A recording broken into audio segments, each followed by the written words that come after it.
네, 우리 사랑하는 성도님들 지난 한 주간도 평안하셨습니까? 오늘 6월 27일 6월달 마지막 주일인데요. 시간이 정말 빨리 흘러가죠. 2021년도 정확하게 반이 지나갔습니다.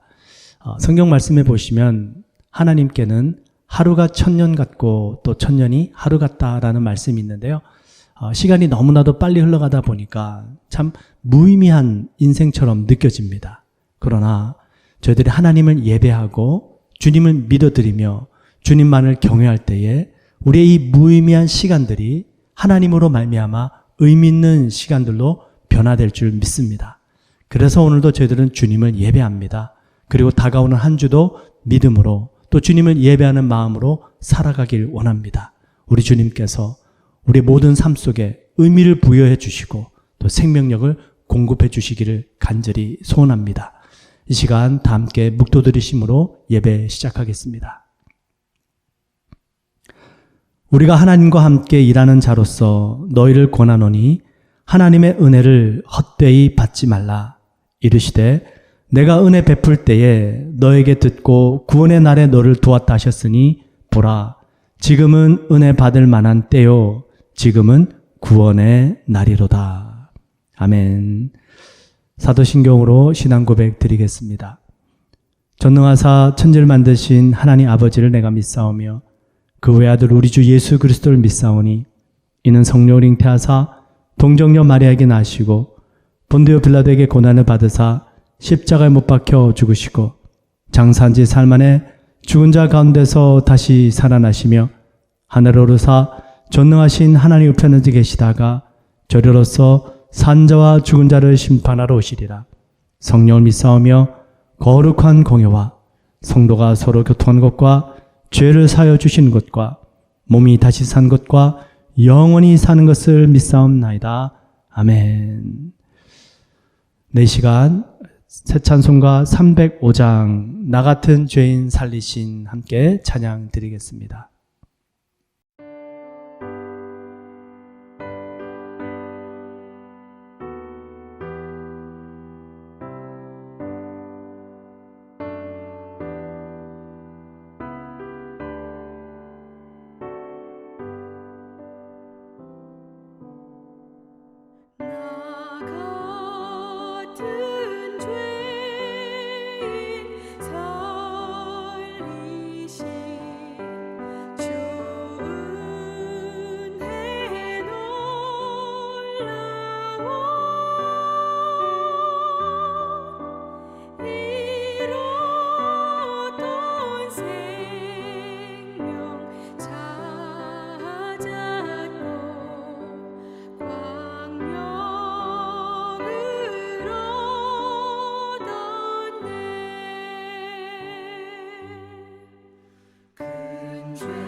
네, 오늘 은혜 받으실 하나님 말씀은 마태복음 16장 1절부터 4절 말씀인데요. 우리 함께 합독하도록 하겠습니다. 마태복음 16장 1절부터 4절입니다. 함께 합독할게요. 바리새인과 사두개인들이 와서 예수를 시험하여 하늘로부터 오는 표적 보이기를 청하니 예수께서 대답하여 이르시되 너희가 저녁에 하늘이 붉으면 날이 좋겠다 하고 아침에 하늘이 붉고 흐리면 오늘은 날이 굳겠다 하나니 너희가 날씨는 분별할 줄 알면서 시대의 표적은 분별할 수 없느냐? 악하고 음란한 세대가 표적을 구하나 요나의 표적밖에는 보여줄 표적이 없느니라 하시고 그들을 떠나 가시니라. 아멘. 네, 오늘 이 마태복음 16장 말씀으로 앞으로 몇 주가 될지 모르겠지만 우리 시대의 일기예보라는 주제로 말씀을 좀 나누고자 합니다. 먼저 다시 한번 3절 말씀을 읽어보시면 아침에 하늘이 붉고 흐리면 오늘은 날이 굳겠다 하나니 너희가 날씨는 분별할 줄 알면서 시대의 표적은 분별할 수 없느냐. 예수님께서 말씀하십니다. 무슨 뜻일까요? 날씨는 분별할 줄 알면서 시대는 분별할 수 없느냐.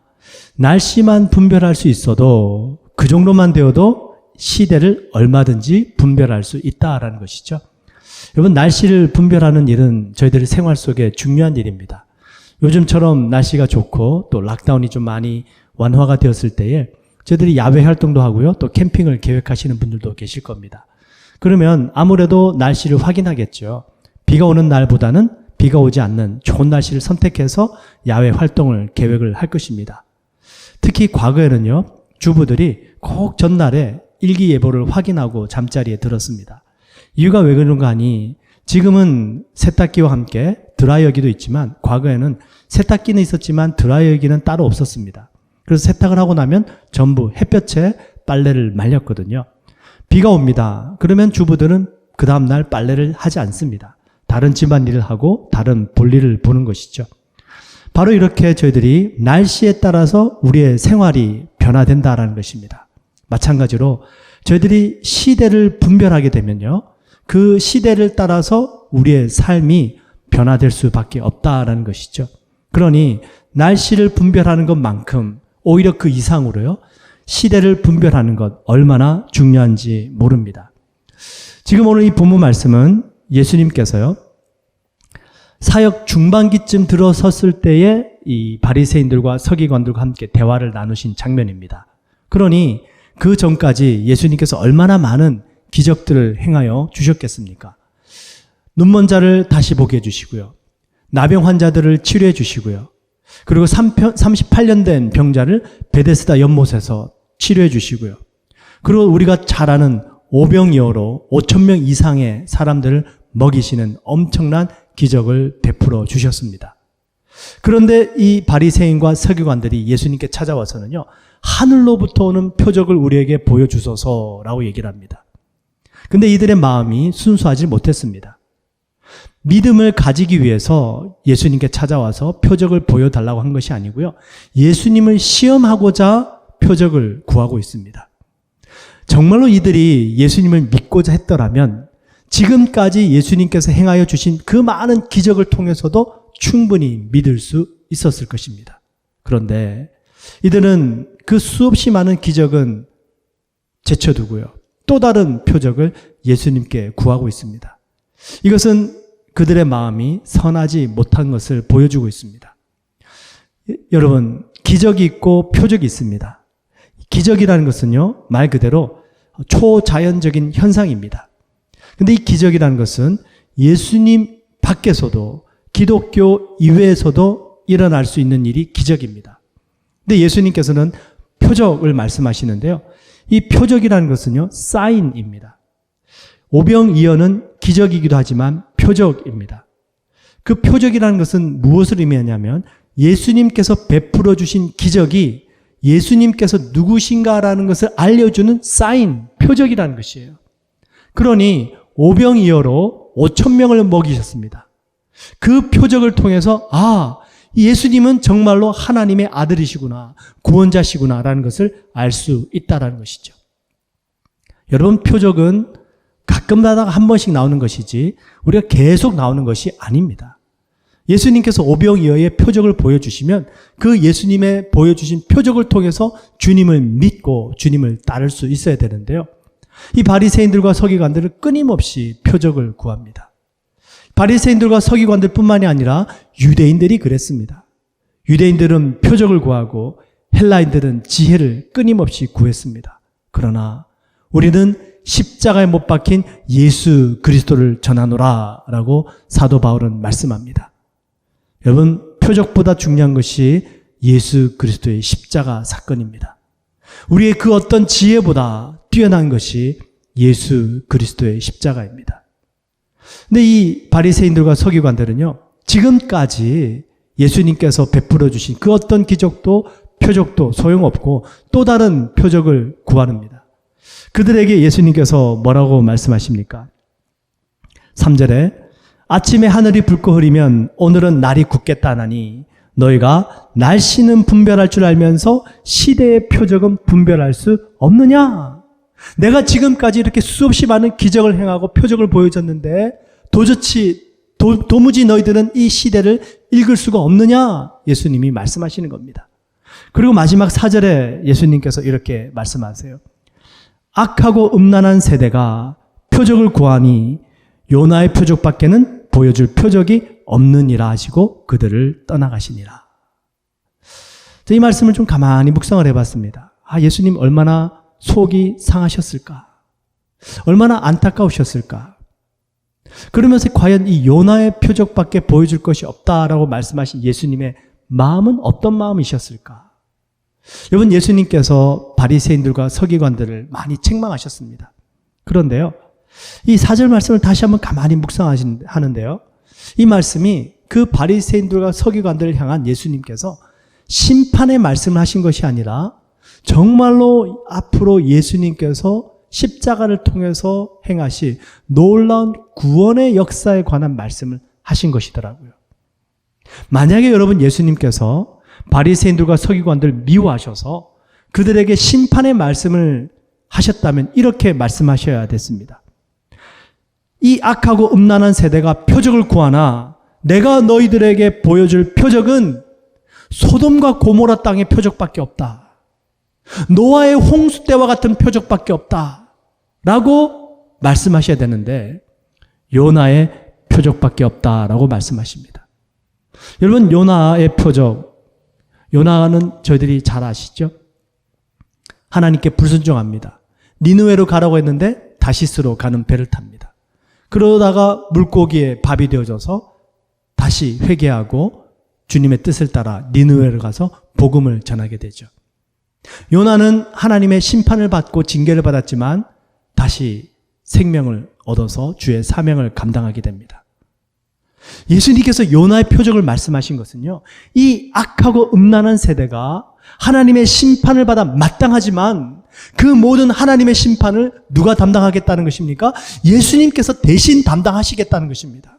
그리고 그 모든 심판을 예수님께서 담당하셔서 부활하신 후에 우리들에게는 생명을 전해주시고 하나님의 사명을, 복음을 전할 수 있는 길을 열어주시겠다 말씀하시는 것이죠. 그러니 지금 예수님께서는요, 예수님을 시험하면서 찾아온 바리새인들과 서기관들에게까지도 예수님께서는 내가 이 악하고 음란한 세대 바로 너희들을 위해서 십자가에서 하나님의 심판을 받고 너희들의 죄 때문에 내가 징계를 받아서 죽을 것이고 그리고 다시 살아나서 너희들에게 생명을 줄 것이다 말씀을 하시는 것입니다. 여러분, 너무나 놀라운 예수님의 말씀이 아닌지 모르겠습니다. 예수님께서는 지금 이 시대에도 동일하게 말씀하십니다. 여러분, 2000년 전입니다. 2000년 전 시대에 예수님께서 이 악하고 음란한 세대여, 내가 너희들에게 보여줄 표적은 요나의 표적밖에 없다라고 말씀하셨는데요. 2000년이 지금 지난 이 시대 어떻습니까? 더 악하고 더 음란한 시대 아닙니까? 과학기술 문명이 발달했지만 여러분, 과학기술 문명이 최고로 발달한 분야가 어딘지 아십니까? 국방부입니다. 무기를 만드는 곳이에요. 그리고 인터넷, 보안, 시큐리티를 위해서 워터마크를 제일 먼저 만든 곳이 어딘지 아십니까? 예, 성인 잡지 만드는 플레이보이입니다. 거기에서 워터마크, 보안마크를 제일 먼저 만들었습니다. 과거 2000년 전과는 비교할 수 없을 정도로 과학 문명이 발달했지만 그만큼 더 악하고 음란한 시대가 저희 시대입니다. 이렇게 더 악하고 더 음란해진 시대, 우리 주님은 동일하게 말씀하십니다. 내가 너희들에게 보여줄 표적은 십자가의 표적밖에 없다. 내가 너희를 위해서 십자가에서 죽고 부활해서 생명의 길을 열어주겠다. 그 놀라운 하나님의 은혜의 말씀은 로마서 5장 8절에 이렇게 기록합니다. 우리가 아직 죄인 되었을 때에 그리스도께서 우리를 위하여 죽으심으로 하나님께서 우리에게 대한 자기의 사랑을 확증하셨느니라. 여러분, 저는 이 말씀이 너무 좋습니다. 묵상하면 묵상할수록 힘이 납니다. 우리들은 연약해요. 우리들은 죄인입니다. 그런데요, 그 사실을 누구보다 잘 아시는 분이 우리 주님이십니다. 우리 주님은 우리가 얼마나 죄인이고 얼마나 연약한지를 아십니다. 그래서 우리가 바로 죄인 되었을 때에 하나님께서는 당신의 독생자 예수를 보내주셔서 십자가를 짊어지게 하십니다. 놀라운 사랑 아닙니까? 우리가 잘하고 의로울 때 우리를 생각해 주셔서 은혜를 베풀어 주신 것이 아니고요. 우리가 여전히 죄인 되었을 때에 하나님께서는 예수님을 우리를 위해서 보내주시고 희생시키신 것이죠. 그러니 이것이 얼마나 큰 사랑인지 모릅니다. 근데 우리는 이런 부담이 다 있어요. 내가 좀 잘해야 되는데, 똑바로 살아야 되는데. 그러다 보니 제대로 하지 못하고 똑바로 살지 못하는 저희들 자신이 주님 앞에 나오는 것이 너무 힘듭니다. 부끄러워요. 주님 앞에 와서 주님, 저 열심히 잘 살다 왔습니다. 주님, 저 의롭고 착하게 살았습니다. 주님, 믿음으로 잘 살았습니다. 그랬으면 좋겠는데 그러지 못한 저희들이 주님 앞에 나오자니 너무 부끄럽고 죄스럽고 이 신앙을 가진다는 게 오히려 더 짐이 되는 경우가 있더라라는 것이에요. 여러분, 하나님의 사랑을 믿으시길 축원드립니다. 우리 주님께서 십자가에 돌아가셨을 때는요, 우리가 잘했을 때가 아니에요. 우리가 여전히 죄 가운데 있었고, 우리가 주님을 떠나 있었고, 우리가 세상에 파묻혀 살 바로 그때에 하나님께서는 저희를 건져주실 계획을 하셨다라는 것입니다. 그러니 우리가 넘어진 바로 그 자리에서 다시 일어나서 주님 앞에 나오는 것입니다. 나는 내 모습이 너무 부끄럽고 죄스럽지만 주님의 그 사랑을 믿고 주님의 은혜를 구하면서 또 나오는 것이에요. 바로 그것이 신앙이고 믿음입니다. 그것이 바로 하나님의 사랑을 배신하지 않는 믿음의 사람이에요. 그런데 단 이제 저희들이 조심해야죠. 하나님의 은혜를 헛되이 받아서는 안 됩니다. 그죠? 하나님의 사랑을 믿고 어떤 순간에서도 주님 앞에 담대히 나올 수 있어야 되지만 하나님의 은혜를 헛되이 받아서는 안 된다라는 것입니다. 그 하나님의 은혜를 어떻게 헛되이 받는가?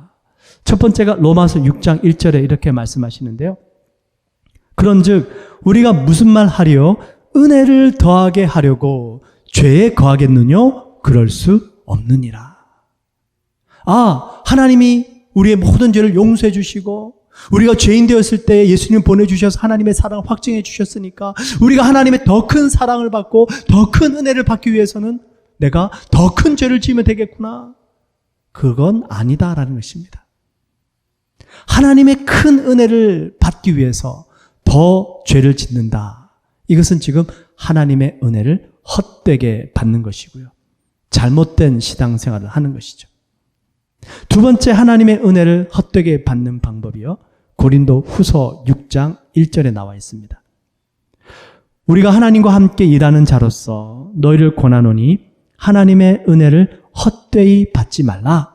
이르시되 내가 은혜 베풀 때에 너에게 듣고 구원의 날에 너를 도왔다 하셨으니 보라 지금은 은혜 받을 만한 때요 지금은 구원의 날이로다. 하나님의 은혜를 받기에 가장 좋은 때가 언제라고요? 지금 이 순간입니다. 오늘 바로 이 순간이에요. 근데 하나님의 은혜를 헛되게 받는 사람은 하나님, 제가 나중에 형편이 좀 더 나아지면 주님 더 잘 믿을게요. 좀 더 있다가 제가 믿음 생활 열심히 할게요. 이게 지금 주님의 은혜를 헛되이 받는 것입니다. 우리가 하나님의 은혜를 더 받기 위해서 함부로 죄를 범하는 것도 조심해야 되겠지만 앞으로 제가 더 잘할게요 라고 하는 것이 지금 이 순간에 하나님이 주시는 은혜를 우리가 헛되게 받고 있다라는 것입니다. 이유가 뭔지 아십니까? 여러분, 앞으로 우리의 상황은 더 나아지지 않습니다. 앞으로 우리의 상황은 점점 더 나빠지면 나빠지지 더 좋아지지 않습니다. 그러니 우리가 신앙생활하기에 가장 좋은 때는 바로 지금입니다. 지금 이 순간 하나님의 은혜를 구하고 지금 이 순간 주님 앞에 나오는 것, 바로 그 상태가 하나님의 은혜를 헛되이 받지 않는 비결입니다. 창조과학회에서 유명하신 김명현 박사님이 계세요. 이분은 코스타 강사로도 많이 활동하신 분이신데요. 이분의 강의가 유튜브에도 많이 올라와 있습니다. 이 방학 기간 동안에 우리 부모님들께서 자녀들과 함께 우리 김명현 박사님 한번 쳐보세요. 그 유튜브에 가서 설치를 해보시면 그분의 강의를 아마 들으실 수 있을 겁니다. 이분의 강의 중에요, 열역학 법칙이라는 강의가 있는데요. 열역학 제2법칙이라는 게 있어요. 어렵지 않아요. 설명드릴게요. 뭐냐면요, 열역학 제2법칙은요, 우주의 모든 현상은 시간이 지날수록 점점 더 혼란스러워지고 무질서한 방향으로 진행된다라는 것입니다. 그게 열역학 제2법칙이래요. 근데 이것은 엔트로피가 증가한다라고 해서 엔트로피의 법칙이라고도 하는데요. 이 열역학 제2법칙에 의하면 우주는 영원할 수 없고 결국에는 종말하게 된다라는 것입니다. 이 과학에서 말씀하고 있는 것이에요. 열역학 제2법칙은 곧 우주가 종말한다라는 의미입니다. 엔트로피의 증가는 곧 실제로 사용 가능한 에너지는 감소한다라는 뜻입니다. 엔트로피는 항상 증가하기 때문에 우리가 사용한 에너지는 무질서도가 높은 열 에너지로 전환되어 버립니다. 그런데 이 열 에너지는 쓸 수가 없습니다. 열 에너지를 유용한 에너지로 바꾸는 가역 과정은 존재하지 않기 때문입니다. 즉, 언젠가 우주의 모든 에너지는 열 에너지로 바뀌게 되고 그렇게 되면 우주는 종말에 이르게 될 것입니다. 그죠? 과학에서 말씀하고 있는 열역학 제2법칙입니다. 이것을 거꾸로 생각하면 이렇게 된대요. 그 김명현 박사님의 말씀으로는요, 점점 더 무질서한 상태로, 점점 더 혼동의 상태로, 점점 더 멸망으로 흘러가고 있다면 제일 처음 순간은 어땠다는 것이죠? 제일 첫 순간은 완전했다는 것이에요. 완벽했다는 것입니다. 그 제일 첫 순간은 완전하고 완벽했는데 시간이 흐르면서 점점 더 무질서한 방향으로 가고 있다는 것이죠. 여러분, 과학에서 이것을 얘기하고 있다면 성경에서도 똑같이 이 말씀을 하고 있습니다. 히브리서 1장 6절 말씀인데요. 시편 102편 말씀을 인용한 글입니다. 잘 한번 들어보세요. 주께서 옛적에 땅에 기초를 놓으셨사오며 하늘도 주의 손으로 지으신 바니이다. 태초에 하나님이 다 지으셨대요. 보시기에 아름다웠다 말씀하시죠. 보시기에 좋았더라 말씀하십니다. 자, 그리고 이렇게 말씀하세요. 천지는 없어지려니와 주는 영존하시겠고 그것들은 다 옷같이 낡으리니 의복같이 바꾸시면 바뀌려니와 주는 한결같으시고 주의 연대는 무궁하리이다. 옷같이 다 낡아진대요. 아무리 새 옷을 입지만 계속 빨고 입다 보면은 헤어지기 마련입니다. 그것처럼 이 모든 피조물의 세계가 그렇다라는 것이에요. 그것이 성경이 말씀하시는 바고 과학 세계가 말하고 있는 바입니다. 바로 이 연력학 제2법칙만 제대로 알아도 진화론이 얼마나 잘못된 이론인가 하는 것을 알 수 있다라고 얘기를 하죠. 더 이상 나아질 수가 없는데 진화론자들은 그죠, 점점 더 발전하는 것을 얘기를 하고 있으니까 이 연력학 제2법칙과 진화론이 맞지가 않는 겁니다. 네. 자, 그런데 또 이 진화론자들 나름대로 이렇게 반박한대요. 그렇다면 연력학 법칙대로 또 히브리서 말씀대로 이 모든 것들이 그렇게 무질서한 방향으로 또 이렇게 다 안 좋은 방향으로 흘러가고 있다면 어떻게 영생이라는 것이 있으며 어떻게 새하늘과 새 땅이 있을 수 있습니까? 신이 존재하고 창조주가 존재하고 구원자가 존재하는데 그 신은 자신이 만든 이 모든 피조물의 세계를 자기 마음대로 만들고 자기 마음대로 없애버리는 것입니까? 그런 신을 우리가 어떻게 믿을 수 있습니까? 이렇게 진화론자들은 반박하는 것이죠. 여러분, 이렇게 진화론자들이 하나님에 대해서 반박하는 건요, 정말 하나님을 몰라서 그렇습니다. 그리고 우리 인간에 대해서도 제대로 이해하지 못해서 그래요. 여러분, 하나님께서 이 땅에 세우신 가장 거룩한 건물, 솔로몬 성전입니다. 7년에 걸쳐서 웅장하게 만들었습니다. 하나님의 말씀을 따라서. 근데 이 성전이 어떻게 되냐면요, 400년 만에 무너지게 됩니다. 이스라엘 백성들은 충격 그 자체였습니다. 어떻게 하나님의 성전이 무너지는가라는 것이었어요. 솔로몬이 성전을 7년 동안 완공하고 난 다음에 하나님께서 솔로몬에게 이렇게 말씀하세요. 열왕기상 9장 3절인데요. 여호와께서 그에게 이르시되 너의 기도와 내가 내 앞에서 간구한 바를 내가 들었은즉 나는 내가 건축한 이 성전을 거룩하게 구별하여 나의 이름을 영원히 그곳에 두며 나의 눈길과 나의 마음이 항상 거기에 있으리니. 하나님께서 솔로몬 성전에 하나님의 이름을 두겠다 말씀하시고요, 항상 거기에 함께 있겠다 약속하셨습니다. 그러니 이스라엘 백성들은 하나님이 함께 하신 이 성전 결코 무너질 수가 없는 것이죠. 근데 그 성전이요, 400년 만에 무너지게 됩니다. 하나님께서 하나님 마음대로 짓게 하시고 마음대로 부숴버리신가요? 그렇지 않습니다. 솔로몬이 이 성전을 지을 때 이 마음, 이 초심을 잃어버렸어요. 그리고 솔로몬이 나이가 들어 죽음에 가까이 왔을 때에 그 솔로몬의 모습을 성경은 이렇게 기록합니다. 열왕기상 11장 4절인데요. 솔로몬의 나이 늙을 때에 왕비들이 그 마음을 돌이켜 다른 신들을 쫓게 하였으므로 왕의 마음이 그 붙인 다윗의 마음과 같지 아니하며 그 하나님 여호와 앞에 온전치 못하였으니. 그죠? 솔로몬의 재위 기간이 약 40년이었습니다. 초반기 때는 하나님을 잘 섬겼어요. 천번제도 드리고 성전도 짓고. 그러다가 마지막 부분에 가서는 수없이 많은 이방 여인들을 왕비로 맞아들이면서 그들의 말 때문에 우상을 성전 안에 드리기 시작합니다. 성전이 드디어 솔로몬 때부터 더럽혀지기 시작한 것입니다.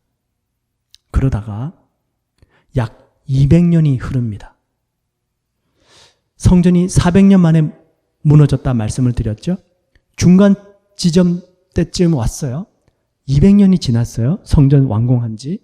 그 200년쯤에 무슨 일이 벌어지냐면 아하스라는 후손이 왕이 됩니다. 이 아하스 왕이요, 아람 군대하고 전쟁을 치르게 되는데요. 하나님 앞에 와서 하나님의 은혜를 구하고 주님의 능력을 구하지 않고요, 아수르라는 나라에 가서 도움을 청하게 됩니다. 그래서 아수르라는 나라에 가서 가만히 보니까 이 아수르 왕이요, 다메섹이라는 곳에 가서 자신의 우상을 섬기고 있는 거예요. 그 다메섹에 있는 그 우상 신전이 너무 근사해 보입니다. 그래서 이 아하스 왕이요, 예루살렘에 돌아와서는요, 그 다메섹에 있는 우상 신전 그대로를 예루살렘 성전에 세워버려요. 그리고 하나님의 제단을 구석으로 치워버립니다. 엄청난 사건이 발생한 것이죠. 그리고 그 이후부터 점점 더 성전은 영적으로 타락하기 시작합니다. 여러분, 성전 건물이 무너진 것은 하나님께서 하나님 마음대로 세우셨다 부순 것이 아닙니다. 성전이 무너지기 전에 먼저 영적인 타락이 있었던 것을 저희들이 보게 됩니다. 아담과 하와가 하나님께 불순종하고 먼저 타락하고 나니까 땅이 가시를 내고 엉겅퀴를 내기 시작한 것이죠. 그러니 연력학 제2법칙, 엔트로피 법칙, 이 세상은 지금 점점 더 종말을 향해 달려가고 있고요. 과학적으로도요. 그리고 이 세상을 한번 가만히 보십시오. 코로나 바이러스 좀 잡히나 싶었더니 더 강력한 델타 바이러스까지 나와버렸죠. 전염률이 코로나 바이러스보다 2배, 4배 이상이라고 합니다. 이 세상은 점점 더 악해져 가고 있고요. 점점 더 음란해져 가고 있습니다. 최근에 캐나다 장로교단에서요, 동성애를 합법화 시켜버렸어요. 통과됐습니다. 자연환경은 어떻습니까? 여러분, 해양 오염 사고, 얼마 전에도 기름 유출 사고가 있었는데요. 연평균 약 271건의 해양 오염 사건이 터지고 있습니다. 점점 더 세상이 오염되고 있고요. 세상은 점점 더 악해져 가고 있고요. 세상은 점점 더 음란해져 가고 있다는 것입니다. 그러니 저희들이 신앙생활하기에 제일 좋은 때는 언제인가요? 다음이 아니라 바로 지금 이 순간. 바로 지금이에요. 오늘입니다. 바로 지금 이 순간, 오늘 하나님의 은혜의 보좌 앞에 나와서 주님의 은혜를 구하고 믿음으로 주님의 얼굴을 구하는 사람, 그 사람이 바로 은혜를 헛되이 받지 않는 사람입니다. 여러분, 신앙생활 미루지 마십시오. 지금 당장 무릎을 꿇으시고요. 지금 오늘 이 순간에 성경 말씀을 펴시고요. 하나님을 예배하실 수 있기를 축원을 드립니다. 여러분, 이 세상은요, 다시 고쳤을 수가 없어요. 여러분, 예수님께서 왜 요나의 표적, 십자가의 표적만이 유일한 표적이라고 말씀하시는지 아십니까? 십자가의 표적이 뭡니까? 십자가는요, 뭘 좀 고장난 것을 고치는 것이 아닙니다. 완전한 죽음입니다. 완전한 죽음 이후에 새로운 생명으로 다시 사는 것이에요. 그게 바로 예수 그리스도의 십자가 사건과 부활 사건입니다. 우리가 그 예수님을 믿는다는 것은 나의 과거의 삶을 완전히 죽음받고 예수 그리스도를 믿음으로 새로운 삶을 살게 된다는 것을 의미하는 것이에요. 그래서 구원은 거듭남입니다. 다시 태어난 것이에요. 나의 좀 뭐가 난 부분, 나의 좀 잘못된 부분, 그것만 고쳐서 써야지. 그게 아닙니다. 잘못된 부분을 고쳐서 쓰는 것이 아니고요. 완전히 죽은 다음에 새로운 생명체로 다시 태어나는 것이 바로 우리의 신앙입니다. 거듭남이에요. 보라, 이전 것은 지나갔으니 새 것이 되었도다.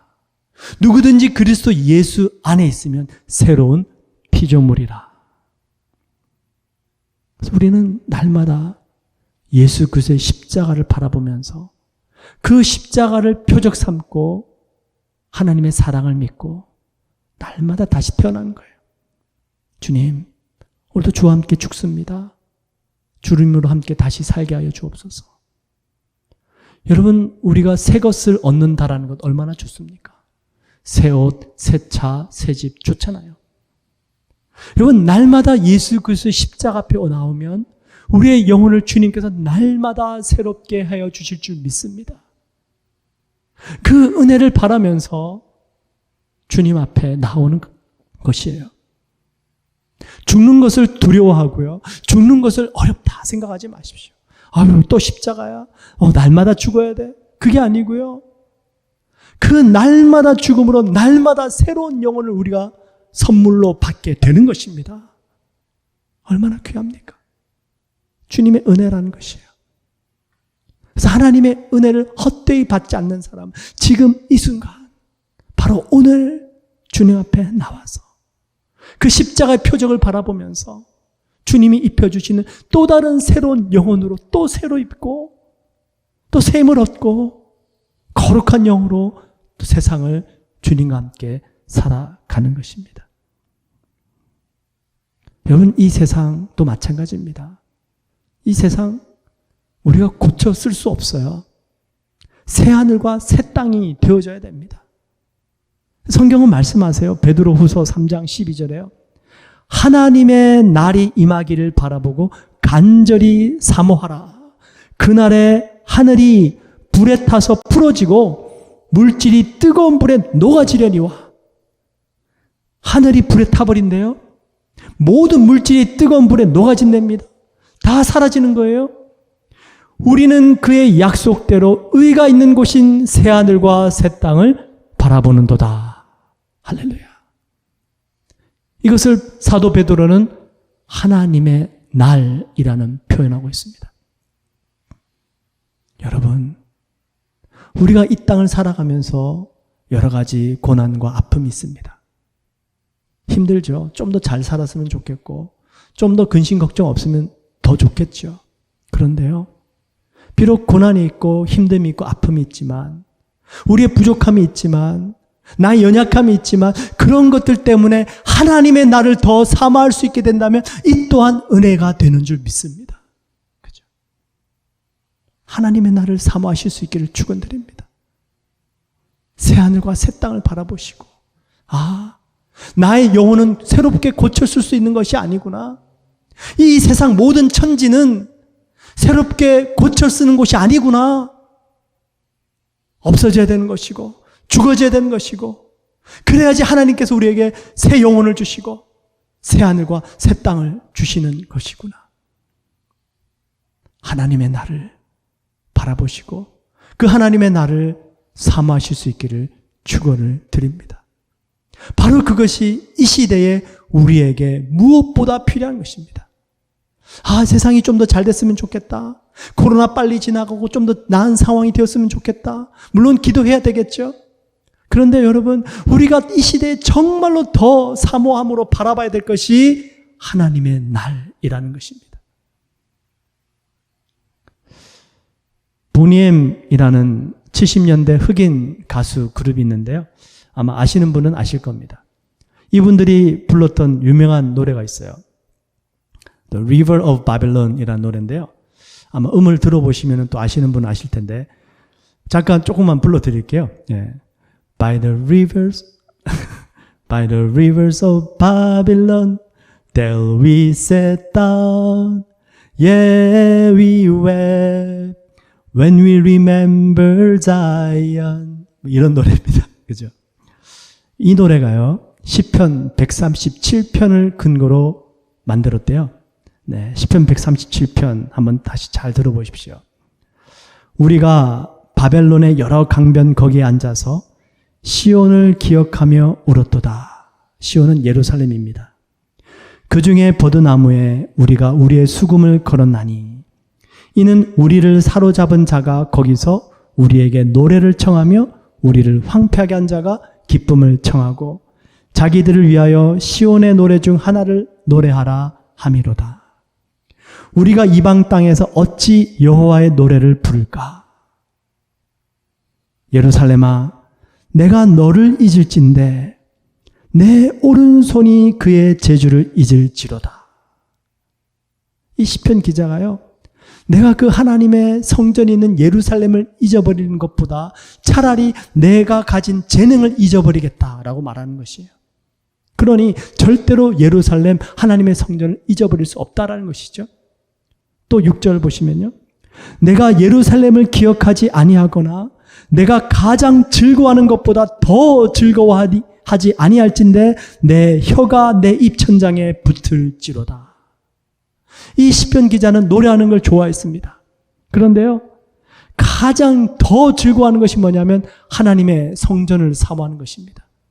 그러니 내가 예루살렘에 있는 하나님의 성전을 사모하지 못하게 된다면 내가 그렇게 좋아하는 노래도 나는 부르지 않겠다라는 것이에요. 여호와여, 예루살렘이 멸망하던 날을 기억하시고 에돔 자손을 치소서. 그들의 말이 헐어버리라 그 기초까지 헐어버리라 하였나이다. 이 에돔 족속들이요 하나님의 성전을 헐어버리라고 길을 쓰고 덤볐다는 얘기입니다. 바벨론 사람들이 예루살렘을 BC 586년에 완전히 무너뜨려 버렸습니다. 회파해버렸어요. 그 안에 있는 모든 성전 기물들을 다 가져가 버렸습니다. 시편 기자가 가슴을 치면서 통곡하면서 이 시편을 노래합니다. 멸망할 딸 바벨론아, 내가 우리에게 행한 대로 내게 갚는 자가 복이 있으리로다. 내 어린 것들을 바위에 메어치는 자는 복이 있으리로다. 하나님의 성전을 그렇게 회파한 너희 바벨론이여, 너희들이 그 대가를 받게 될 것이다. 여러분, 얼마만큼 하나님의 성전을 사모하시고 얼마만큼 하나님의 예배를 사모하고 계십니까? 이대로도 좋네, 괜찮네, 먹고 살만하고 내 할 일 하면서 이렇게 대충 예배 드리고, 하나님의 성전이 무너지고 더 이상 하나님을 예배할 수 없이 이방 땅의 포로로 되어 잡혀간 이스라엘 백성들이 이 시편 137편을 통해서 하나님 앞에 간절히 부르짖습니다. 여러분, 우리를 예배 드리지 못하게 방해하고 우리가 하나님 앞에 나오지 못하도록 방해하는 것, 바로 그것이 바벨론 아닙니까? 우리가 이 시대에 더욱더 하나님 앞에 기도해야 될 줄 믿습니다. 하나님, 이 바벨론과 같은 코로나를 없이하여 주옵소서. 바벨론과 같은 델타 바이러스를 없이하여 주시옵소서. 하나님, 바벨론과 같은 이 시대에 우리의 모든 우상들을 무너뜨려 주시옵소서. 여러분, 이 시대에 우리가 정말로 시대를 분별할 수 있다면 기도해야 될 줄 믿습니다. 그 어떤 시대들보다 더 주님 앞에 와서 기도하고 예수 그리스도의 그 십자가를 바라보며 주님의 은혜를 구해야 될 줄 믿습니다. 여러분, 유명한 사건 아시잖아요? 모세가 출애굽한 후에 이스라엘 백성들이 첫 번째로 전쟁을 치릅니다. 모세가 저 언덕 위에서 두 손을 높이 들었습니다. 하나님께 기도합니다. 부르짖습니다. 그랬더니 땅 저 밑에서 여호수아 군대가 그 아말렉 군대를 무찌르고 승리합니다. 모세가 손을 높이 들어서 기도하다가 피곤해서 팔을 내리니까요, 갑자기 전세가 역전이 되어져서 아말렉 군대가 이기기 시작하고 여호수아와 이스라엘 군대가 뒤로 밀리기 시작합니다. 모세가 다시 팔을 들었더니 여호수아와 이스라엘 군대가 다시 승리하기 시작합니다. 모세가 팔이 지칩니다. 그때 아론과 훌이 모세 옆에 와서 두 팔을 받쳐줍니다. 그랬더니 여호수아가 아말렉 군대를 무찌르고 승리를 거두게 됩니다. 여러분, 우리가 기도할 때 꼭 두 팔 들어야 되나요?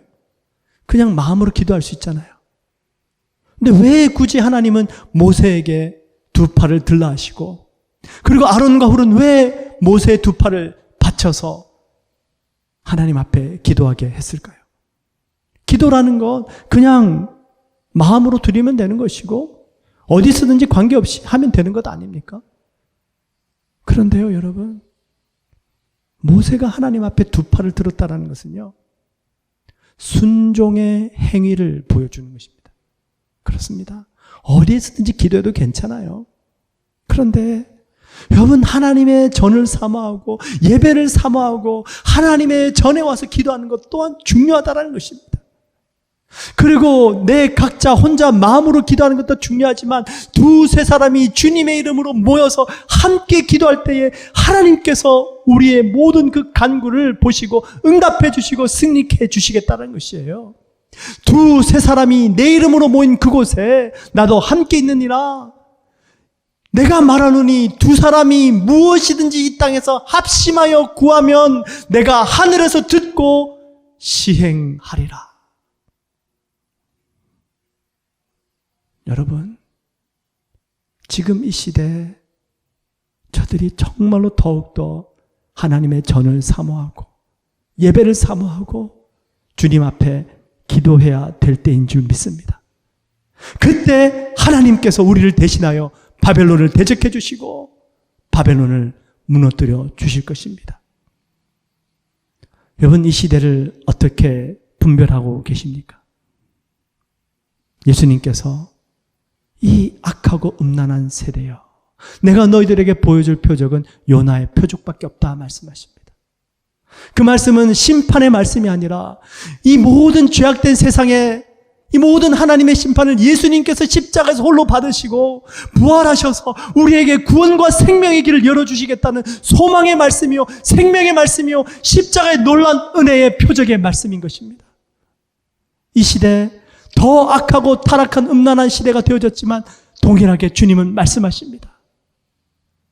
이 시대 내가 너희들에게 보여줄 표적, 십자가의 표적이다. 지금도 누구든지 그 십자가를 믿고 바라보는 자마다 내가 구원을 베풀어 줄 것이고 하나님의 자녀된 권세를 가지게 될 것이고 내 강하고 의로운 오른팔로 내가 너희를 붙들어 주리라. 이 시대를 정말로 분별할 수 있는 사람, 아, 주님, 좀 더 상황이 나아지면 주님 열심히 믿을게요.가 아니고 바로 지금 이 순간, 오늘 항상 주님 앞에 주의 은혜를 구하며 가장 좋은 때가 바로 지금 이 순간인 것을 믿고 주님 앞에 나오는 사람, 은혜를 헛되이 받지 않고 시대를 분별할 수 있는 사람입니다. 이 시대, 여러분, 저희들이 그 무엇보다도요, 하나님의 나를 사모해야 될 줄 믿습니다. 상황이 나아질 것을 위해서 기도도 하지만 이 현실의 세계, 이 현실의 상황은 점점 더 나빠지게 될 것이고 파국으로 향해 가고 있습니다. 그러니 우리가 소망할 것은 새하늘과 새 땅입니다. 그 새하늘과 새 땅을 더욱더 사모하시는 저와 여러분이 되실 수 있기를 축원을 드립니다. 그리고 이 시대에 더 기도에 힘쓰시고요, 우리가 함께 모여서 주의 성전을 사모하고 예배를 사모하고 주님 앞에 함께 나아가실 때에 우리 주님께서 주시는 놀라운 승리가 우리 삶 가운데 있을 줄 믿습니다. 기도하겠습니다. 할렐루야. 주님 감사합니다. 주님, 정말로 날씨를 분별하면 우리의 생활이 변화되는 것처럼 저희들이 이 시대를 분별함으로 우리의 신앙이 변화받기 원합니다. 주여, 주님을 더 사모하게 하소서. 주여, 날마다 그 십자가를 표적 삼게 하여 주옵소서. 주님 앞에 와서 더 기도하게 하시고 주의 날을 사모함으로 이 세상 모든 환난과 고난과 역경을 넉넉히 감당할 수 있도록 힘과 능력을 공급하여 주옵소서. 예수님의 이름으로 간절히 기도드리옵나이다. 아멘.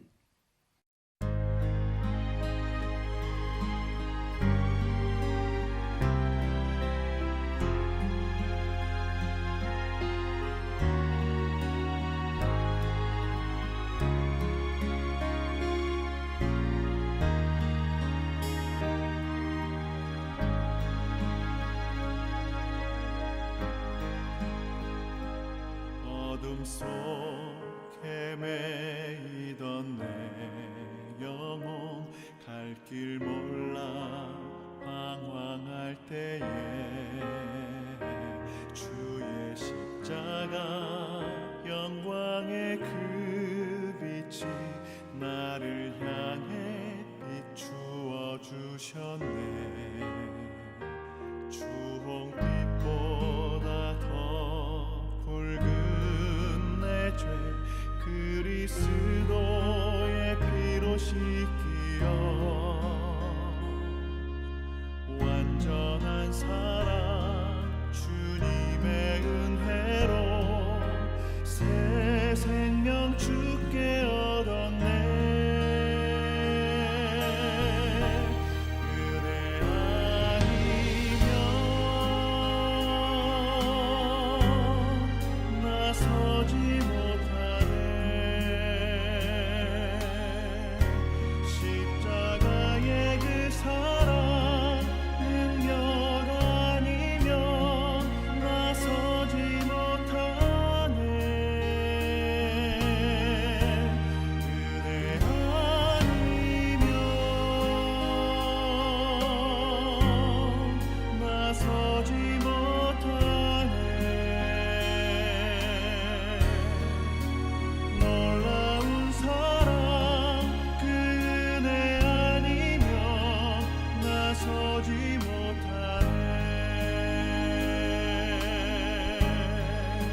이제는 우리 주 예수 그리스도의 무한하신 은혜와 우리 하나님 아버지의 극진하신 사랑하심과 성령님의 내주하시고 교통하시고 충만케 하시는 귀한 역사가 우리 모든 성도님들의 삶과 가정과 행사 위에 이제부터 영원토록 넘치시기를 간절히 축원드리옵나이다.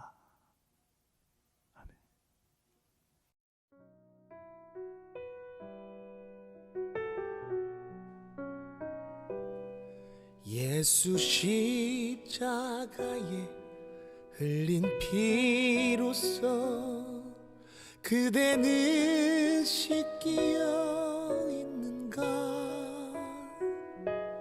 더러운 죄 이게 하는 능력을 그대는 참으지 않은가.